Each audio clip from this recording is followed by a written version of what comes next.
हाँ तो दोस्तों इस वीडियो के अंदर हम क्लिनिटेक लेबोरेटरी के आईपीओ के बारे में बात करेंगे और जानेंगे कि इस आईपीओ के अंदर आपको अप्लाई करना चाहिए या नहीं। चलिए शुरू करते हैं।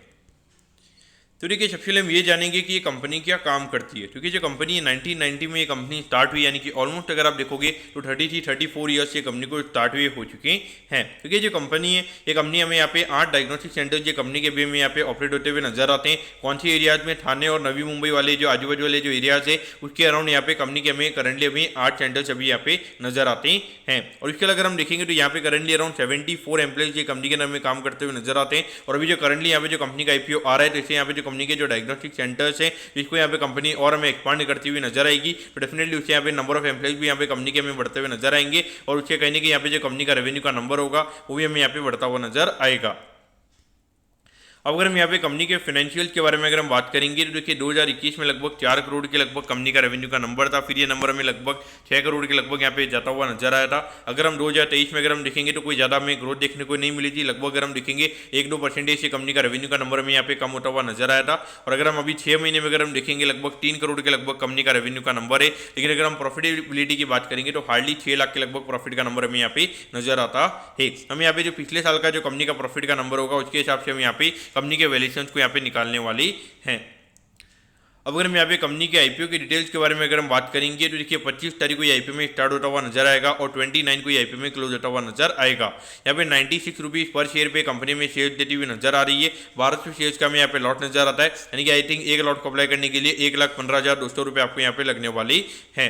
अगर हम इशू साइज की अगर हम बात करेंगे 5 करोड़ 78 लाख के लगभग आईपीओ का इशू साइज हमें यहाँ पे नजर आता है। इसमें से अगर हम देखेंगे अराउंड 50% के लगभग का रिटेल कोटा है, यानी कि लगभग 2.5 से 3 करोड़ के लगभग का रिटेल कोटा में यहाँ पे कंपनी का नजर आता है। और ये कंपनी में बीएससी के सेम प्लेटफॉर्म पे कंपनी में लिस्ट होती हुई नजर आएगी। अगर हम यहाँ पे टाइम टेबल के बारे में अगर हम बात करेंगे तो देखिए 30 तारीख को आपको पता चल जाएगा कि आपको अलॉटमेंट मिला ही, यानी कि अलॉटमेंट नहीं मिलता तो 31 को रिफंड मिल जाएगा। 31 को आपके डीमैट अकाउंट में शेयर आ जाएंगे अगर आपको अलॉटमेंट मिलता है। और 1 तारीख को ये कंपनी में लिस्ट होती हुई नजर आएगी।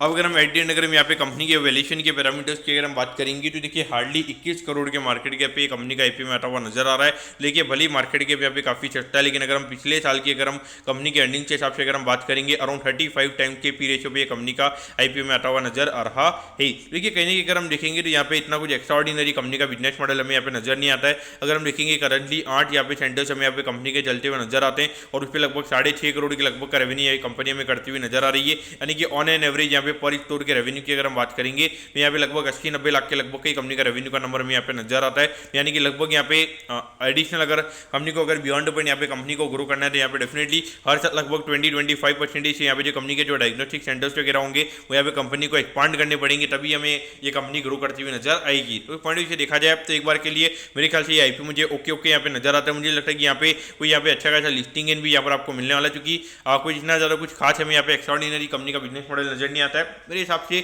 आपको यहाँ पे पर्टिकुलरली अवॉइड करना चाहिए, क्योंकि हार्डली 13 करोड़ के लगभग के आईपीओ और अभी जिस तरीके का लिक्विडिटी फ्लो में यहाँ पे मार्केट में देखने को मिल रहा है आराम से 250-300 करोड़ की डिमांड हमें देखने को मिलेगी, यानी कि आराम से 100 टन के आईपीओ में सब्सक्राइब होता हुआ नजर आएगा। तो वहाँ पे भी अलॉटमेंट के चांसेस भी काफी कम रहने वाले, तो पॉइंट ऑफ व्यू मेरे ख्याल से यहाँ पे अवॉइड करना यहाँ पे सही रहेगा। तो मैं कहता हूँ कि क्लिनिटेक लेबोरेटरी के आईपीओ के बारे में आपको सब कुछ समझ में आ गया होगा। अगर आपकी कोई भी क्वेरीज है आप कमेंट कीजिए, मैं जरूर आपके कमेंट पर रिप्लाई करूंगा। ओके दोस्तों, thank you, have a nice day.